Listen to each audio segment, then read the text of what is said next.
Assalamualaikum warahmatullahi wabarakatuh. Alhamdulillah wassalatu wassalamu ala rasulillah amma ba'du. Alhamdulillah, konten Islam yang berbahagia, jumpa lagi di channel ini. Baik, kita dengarkan saja ceramah dari Ustadz Khalid Basalamah tentang sifat dermawan seperti apa yang sangat-sangat dicintai oleh Allah dan Rasulullah. Seperti apa sifat dermawan itu? Baik, sahabatku, kita dengarkan saja ceramah dari Ustadz Khalid Basalamah. Semoga apa yang disampaikan oleh beliau bermanfaat untuk kita. Amin ya rabbal alamin. Baik, kita simak saja.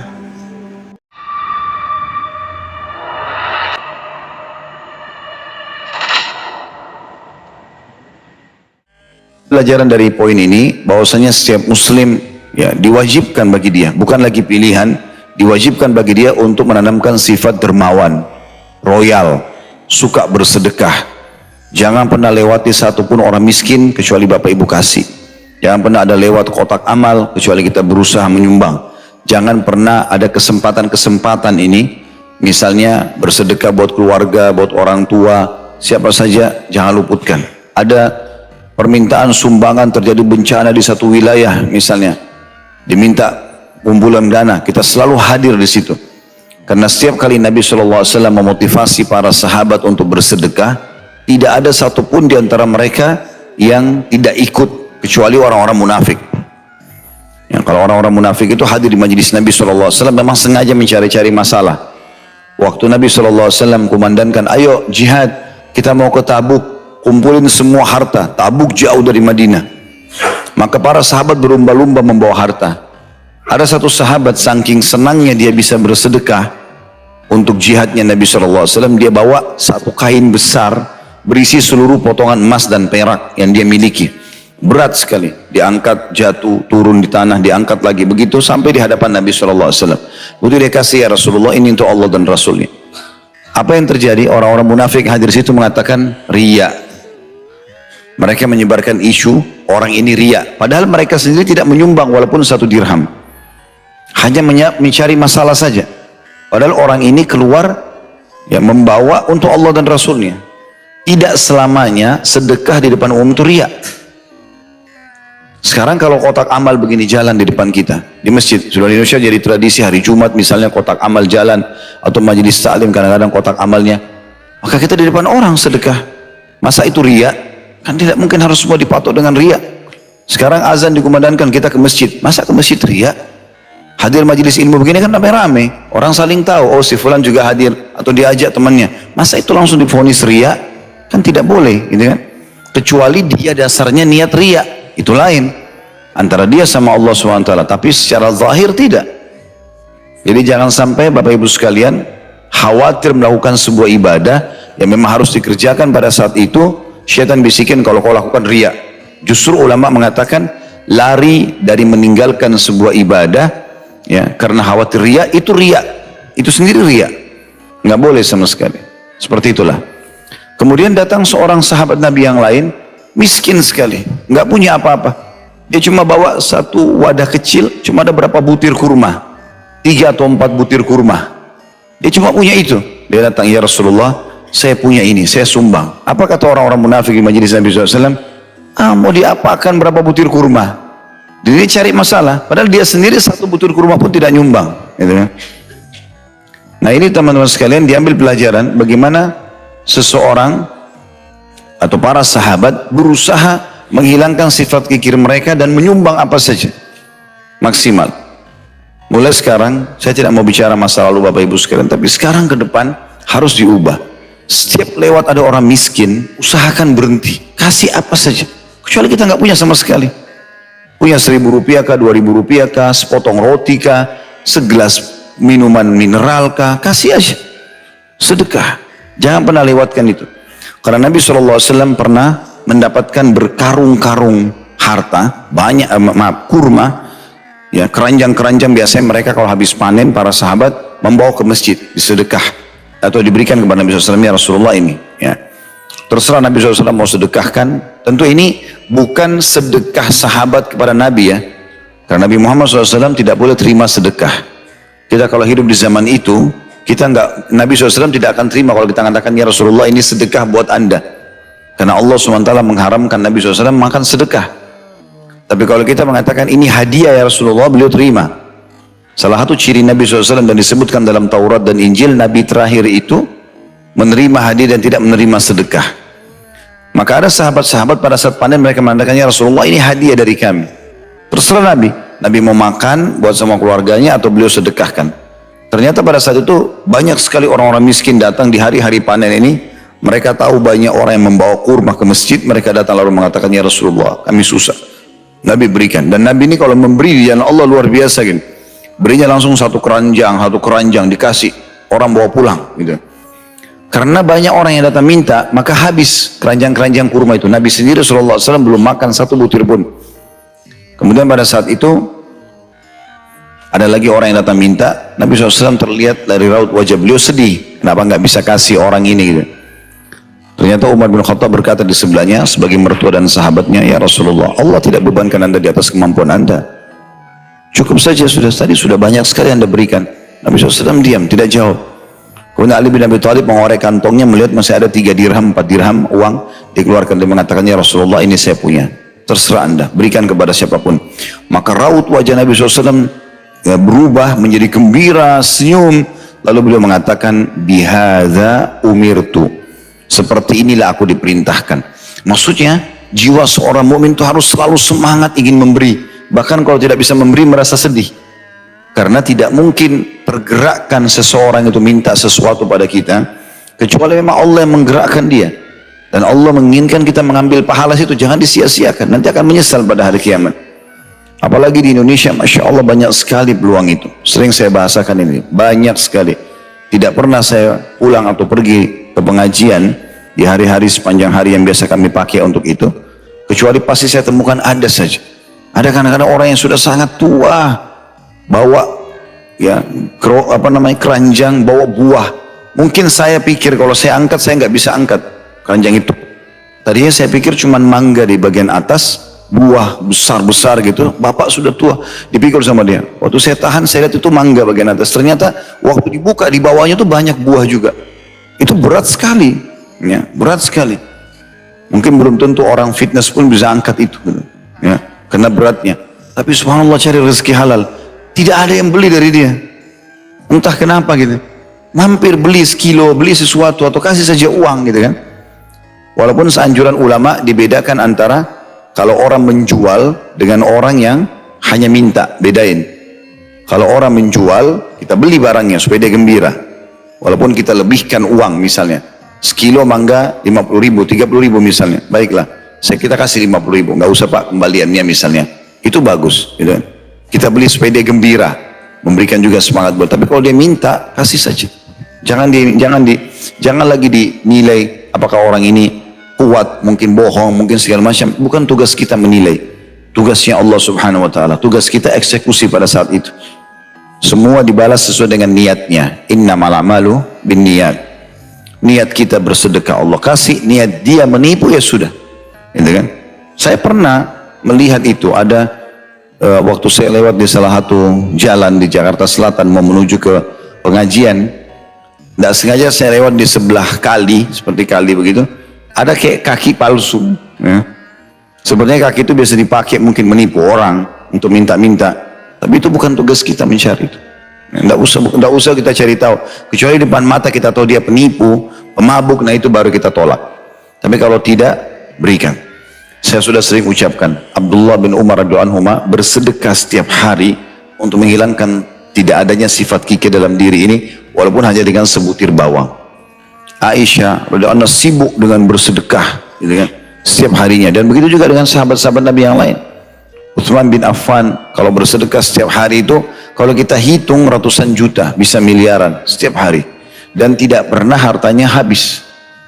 Abdurrahman bin Auf bersedekah tidak pernah habis hartanya. Dan sekian banyak sahabat mempraktikkan masalah itu.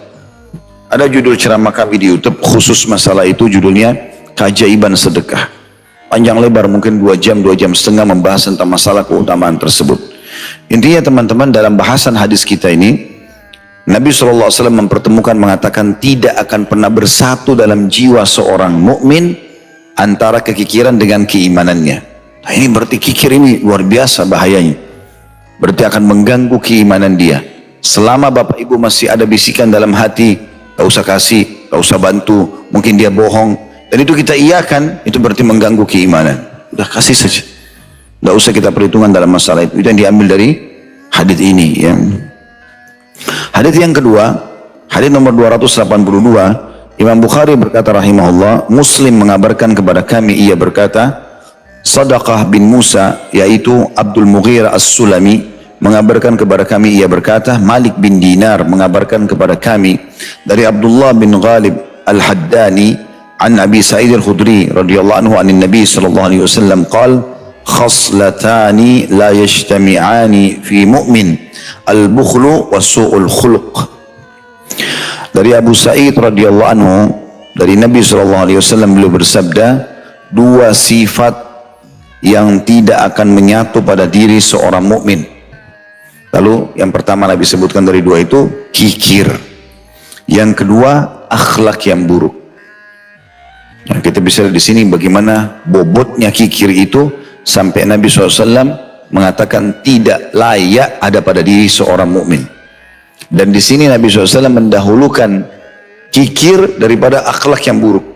Padahal sebenarnya dia bagian daripada akhlak yang buruk. Tapi Nabi SAW mengatakan kikir dan akhlak yang buruk. Bisa saja Nabi bilang misalnya akhlak yang buruk dan kikir. Enggak, Nabi dahulukan kikir karena beratnya perbuatan atau perangai yang buruk ini. Kandungan hadis, tidak patut pada diri seorang mukmin terkumpul dua sifat ini, di mana keduanya tidak akan terpisah. Tidak patut pula ia senang dengan sifat buruk itu, karena kikir tidak akan ada melainkan karena kurangnya kepercayaan terhadap Allah. Seorang mukmin hendaknya percaya sepenuhnya kepada Allah, karena kekikiran menyeret seorang hamba kepada akhlak yang buruk, maka dituntut untuk berakhlak mulia dan berlapang dada. Ya, jadi kalau yang dimaksud dalam poin kandungan ini adalah manfaat hadisnya, kalau ada orang yang masih punya sifat kikir, perhitungan di jalan Allah, ini masukin nggak sih di kotak amal? Ini bantu nggak sih? Ini orang bohong atau enggak? Berarti dia masih ragu dengan janji Allah. Padahal Allah SWT sudah menjanjikan dalam banyak ayat Al-Quran, diantaranya a'udzubillahi minasyaitonir rajim, wa ma anfaqtum min syai'in fahuwa yukhlifu. Apapun yang kalian infakkan di jalan Allah, maka pasti dia akan ganti. Ya, jadi tidak ada sesuatu yang perlu diragukan. Maka kalau ada seseorang ragu mengeluarkan sesuatu di jalan Allah, apapun sifatnya, kita sedekah, bahkan buat diri kita sendiri pun adalah sedekah di jalan Allah. Kalau kita niatkan memang merawat tubuh, memberikan pakaian, perawatan sampo, sabun, dengan niat untuk merawat apa yang Allah amanahkan ini, atau menjalankan perintah agama, jadi berpahala semuanya, sedekah. Sahabat mengatakan, ya Rasulullah, saya punya dirham, siapa yang saya harus sedekahkan dulu? Kata Nabi SAW, dirimu. Lalu siapa? Istri sama anakmu. Lalu siapa? Pembantumu. Lalu siapa ya Rasulullah? Yaitu kamu lebih tahu setelah itu. Kalau ada yang bertanya, lalu bagaimana dengan orang tua Ustaz? Ada hadis yang lain. Kalau orang tua itu sudah bagian dari diri kita, ya, tidak masuk di sini. Nabi mengatakan, kau bersedekah buat dirimu. Lalu siapa? Istri, anakmu. Kalau ada yang tanya, orang tua di mana? Orang tua justru masuk dalam poin yang pertama. Seperti jasad kita sendiri. Nggak ada lagi. Ya. Bukan milik kita sama sekali harta itu. Hadis yang masyhur yang sudah pernah kita jelaskan, ada sahabat yang marah kepada ayahnya gara-gara datang minta uang di rumahnya tanpa dia ada gitu. Maka Nabi SAW panggil. Waktu dia lapor, dia mengatakan, ya Rasulullah, ayah saya minta uang ya, di rumah saya tanpa saya ada. Nabi SAW panggil ayahnya. Kenapa kau ambil uang anakmu tanpa izin? Dia bilang, ya Rasulullah, anak ini tumbuh dari hasil keringatku. Ya, semua kebutuhannya aku penuhi. Sekarang setelah dia dewasa, aku yang membutuhkannya. Ya. Maka Nabi SAW mengatakan, kalau begitu ambil apapun yang kau inginkan dari anakmu. Hartanya hartamu. Lalu kata Nabi SAW kepada anaknya, anta wa malika li abik. Ketahuilah kau dan seluruh hartamu milik ayahmu. Gak ada milik kita lagi. Ada seorang syekh pernah menangis di salah satu ceramah di Saudi, secara live di TV. Hanya karena ada satu orang yang telepon bertanya begini. Dia bilang, Syekh, ibu saya numpang di rumah saya dan istri saya tidak suka itu. Apa yang saya harus lakukan? Maka Syekh sorotin kalimat, dia bilang, Kau bilang ibumu numpang di rumahmu, kamu yang numpang di ibumu, gitu kan? Rumahmu dan kau milik ibumu, bagaimana bisa kau berbicara seperti itu? Ibuku numpang di rumahku. Atau orang membahasakan ayahku numpang di rumahku. Bagaimana bisa? Tanpa mereka kita tidak akan hadir di muka bumi ini. Dan Allah SWT mengaitkan antara beriman kepada Allah dan juga bakti kepada orang tua. Jadi orang tua sudah tidak perlu dibahas lagi. Sudah harus masuk dalam poin ini. Ya, sebagian suami juga harus bertakwa kepada Allah Subhanahu wa taala. Kadang-kadang dia larang istrinya untuk berbakti sama orang tuanya dengan alasan saya suami harus didahulukan. Anda didahulukan dari sisi pelayanan, tapi tidak mungkin kita hapus statusnya orang tua istri kita. Biarkan dia ketemu sama orang tuanya. Kadang-kadang ada orang mertuanya sakit, gak mau dibiayai, padahal dia mampu. Gak mau dilihat, gak usah bantu orang tuamu, gak usah begini dan begitu. Kenapa ini? Ini melanggar hukum syar'i. Gitu ya. Itu juga dengan banyak istri. Pilih saya atau pilih ibumu? Ya pilih ibunya lah. Nah? Ada nggak di sini bapak-bapak begitu? Tiba-tiba pilih istrinya. Hah? Saya cambuk saja kalau. Tidak boleh dalam syariat. Kalau dia bilang begitu, bilang tentu ibu saya. Jawab dengan tegas. Tentu ibu saya. Tidak mungkin. Hukum Allah begitu. Orang tua didahulukan. Tapi banyak laki-laki subhanallah sangat lemah. Ya. Istrinya bilang, jangan, tidak mau keluar pun, jangan keluar. Ini istri atau majikannya ini, gitu kan? Nggak boleh seperti ini. Dia yang jadi pemimpin, dia yang harus atur, gitu kan? Tapi ini sudah pernah kita jelaskan. Intinya teman-teman, jangan sampai kita menganggap sedekah pada orang tua ini juga masalah buat kita. Tidak sama sekali. Justru kita saling mendukung. Si suami dukung istrinya supaya bisa berbakti sama orang tuanya dengan sedekah ini. Itu juga dengan istri mendukung suaminya.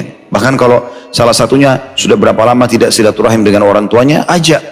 Ayo kita ke sana, sudah lama kita nggak ke rumahnya ini dan itu, kita pergi, gitu kan? Seperti itulah. Hadis ini juga memberikan pelajaran kepada kita teman-teman sekalian. Diambil dari kalimat al-bukhul wa su'ul khuluq. Khaslatani la yajtami'ani fi mu'min, dua perkara yang tidak mungkin akan bersatu dalam jiwa seorang mukmin. Maksudnya dua hal ini sama sekali tidak boleh ada. Bukan sebagiannya mungkin boleh, tidak ada. Bedakan antara hemat dengan pelit ya, beda. Hemat dalam Islam juga dibolehkan. Tapi pelit ini memang betul-betul tidak mau mengeluarkan. Ya. Ada orang begitu, kaya raya, pergi umroh, cari hotel yang jauh, jalan kaki susah, cari pesawat yang transit 3 kali 4 kali, padahal mampu. Bakhil, pelit dengan diri sendiri. Kenapa? Keluar kota dia bisa naik bisnis kelas, enggak naik ekonomi, desak-desakan sama orang. Kenapa enggak naik bisnis? Kenapa enggak nikmati? Itu kan halal dalam Islam. Bahkan Nabi SAW mengatakan, Inna Allah yuhibbu an yara athara ni'ami ala abdi. Allah suka melihat bekas nikmatnya pada hambanya. Kalau anda mengatakan, tidak, saya naik ekonomi karena saya mau tawadhu, itu lain. Kalau betul dia mau begitu ya, innamal a'malu binniyat, dia nggak mau nanti kelihatan sombong, mungkin itu masih ada celahnya. Tapi secara umum bukan itu. Orang memang nggak mau karena dia alasan tidak usahlah, tidak perlu, nggak ini dan segala macam. Dia lebih cintai hartanya disimpan di rekening daripada dia pakai. Enggak, pakai saja, gitu kan? Gak ada masalah. Ada orang terlalu berlebihan, bakhil sebenarnya bukan hemat dalam makanan, gitu kan? Segala macam. Ini dia perhitungan yang luar biasa. Mampu makan di restoran yang bersih, yang bagus, enggak, makan yang biasa. Kenapa? Dalam agama kita diperintahkan makan yang enak, halalan thayyibah, halal yang dibolehkan, thayyibah yang berkualitas. Makan, gitu kan? Allah mengatakan kulu washrabu, makan dan minum, wala tusrifu, tapi jangan berlebihan. Gitu kan? Itu saja. Berarti pelit itu adalah perhitungan yang bukan pada tempatnya. Kalau hemat lain, misal hemat contohnya, kita cuma berdua suami istri di rumah, kita beli anggur sekilo cukup, nggak usah beli 20 kilo. Nah, kalau kita mengatakan nanti mau bantu, nah itu betul, itu hemat pada tempatnya, beli sekilo. Kalau bakhil itu udahlah beli 2 butir aja. Beli kue bagi 2 sama istrinya, padahal orang bisa makan banyak gitu. Nah ini bakhil. Jadi hemat itu adalah tidak membeli sesuatu melampaui kebutuhan. Iya, itu hemat, itu benar dalam Islam, supaya nggak masuk dalam bab mubadzir. Karena Allah SWT berfirman, inna mubadzirina kanu ikhwana syayatin. Jadi orang-orang mubadzir itu saudaranya syaitan, suka buang-buang makanan, beli-belebihan. Mungkin ada juga orang kaya begitu, terlalu berlebihan. Mungkin dia cuma sama Islam, anaknya cuma satu anak, meja makannya penuh dengan segala macam makanan, akhirnya tidak ada yang dimakan, mubadzir, lalu dibuang di sampah. Enggak juga disedekahkan setelah itu. Kalau dia buka rumahnya, banyak tamu yang datang, bagus, positif, memberi makan orang, ibadah. Tapi kalau hanya untuk dia, tiap hari buang makanan di sampah, ini nggak boleh, gitu kan? Nggak boleh ini semua. Ini jadi kita harus membedakan mana yang bakhil, yang haram dalam agama Islam. Ini hukumnya haram loh ya. Kalau Imam Az-Zahabi menyebutkan bakhil itu dosa besar. Jadi bukan cuma sekedar oh ini akhlak buruk, bukan. Memang dia dosa. Kalau orang sengaja pelit, ya. Kecuali memang dia tadi tidak punya apa-apa, itu lain, berbeda. Jadi ini kita berbicara kalau orang punya, ya, seperti itulah.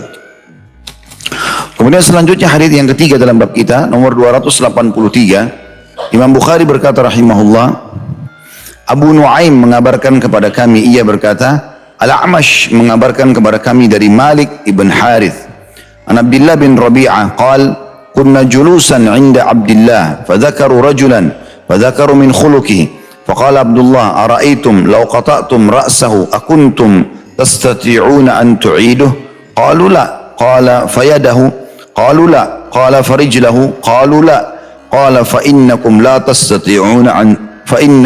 تستطيعون أن تغيروا خلقه حتى تغيروا خلقه إن النطفة لتستقر في الرحم 40 ليلة ثم تنحدر دما ثم تكون علقة ثم تكون مضغة ثم يبعث الله ملكا فيكتب رزقه وخلقه وشقي أو سعيدا. Dari Abdullah bin Rabi'ah, ia berkata, kami pernah duduk bersama di tempat Abdullah, maksudnya Abdullah bin Umar radhiyallahu anhu. Lalu mereka menyebutkan seseorang, mereka menyebutkan sebagian akhlaknya. Maka Abdullah bertanya, bagaimana pendapat kalian seandainya kalian memotong kepalanya? Apakah kalian sanggup untuk mengembalikannya? Mereka menjawab, jadi maaf, yang disebutkan adalah akhlak buruknya orang ini. Yang sedang jadi bahan pembicaraan, orang ini punya akhlak begini, begini, dan begitu. Di antaranya ulama hadis bilang ini adalah sifat kikirnya, orang ini pelit.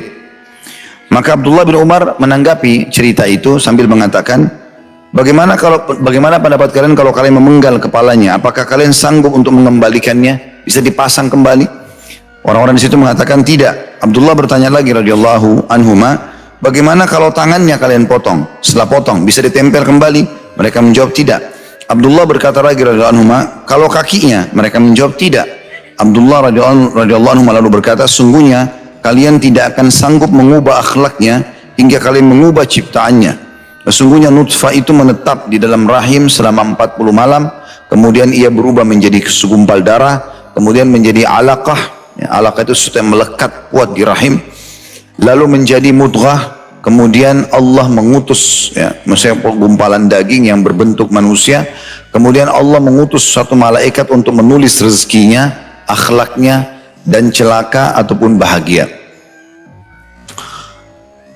Kandungan hadis ini yang pertama, ya sungguhnya perangai manusia pada lazimnya tidak berubah. Ya.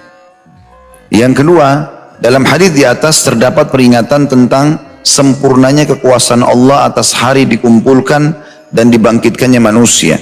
Karena Rabb yang kuasa menciptakan manusia pertama kali, tentu lebih berkuasa untuk mengumpulkan atau membangkitkannya juga, meniupkan ruh untuk kedua kalinya.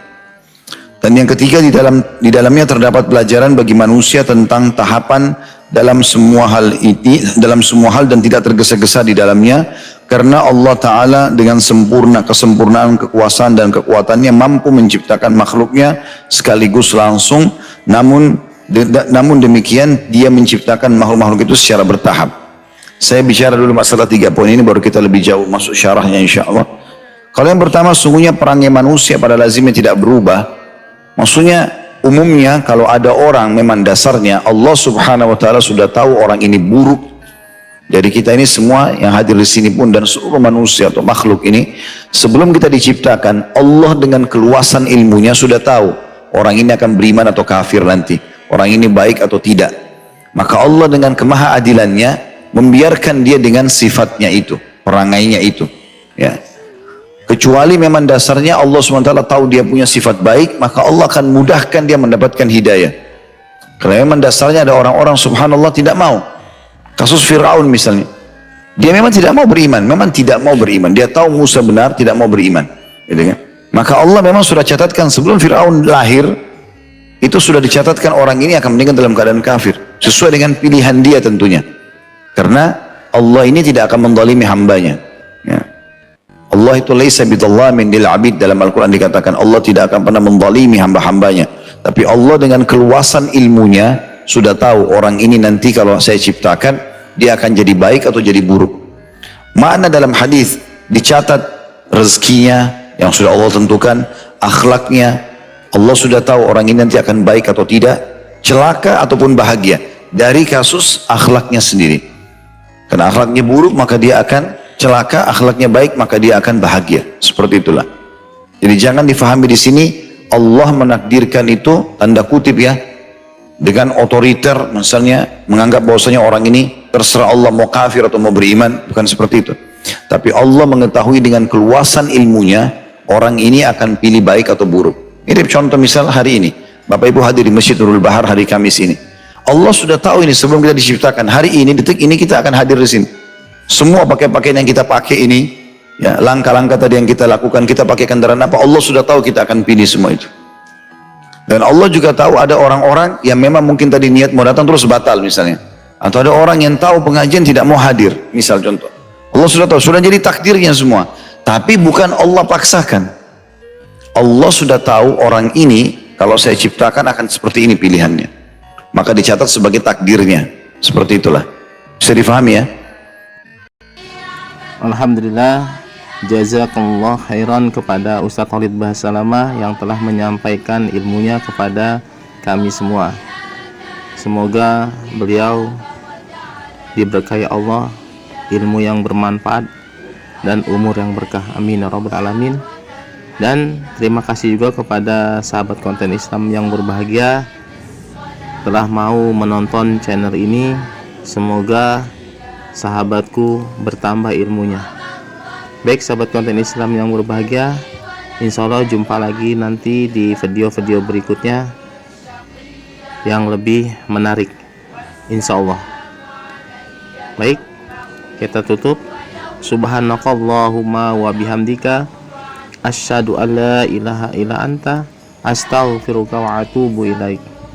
Akhir dakwah, assalamualaikum warahmatullahi wabarakatuh.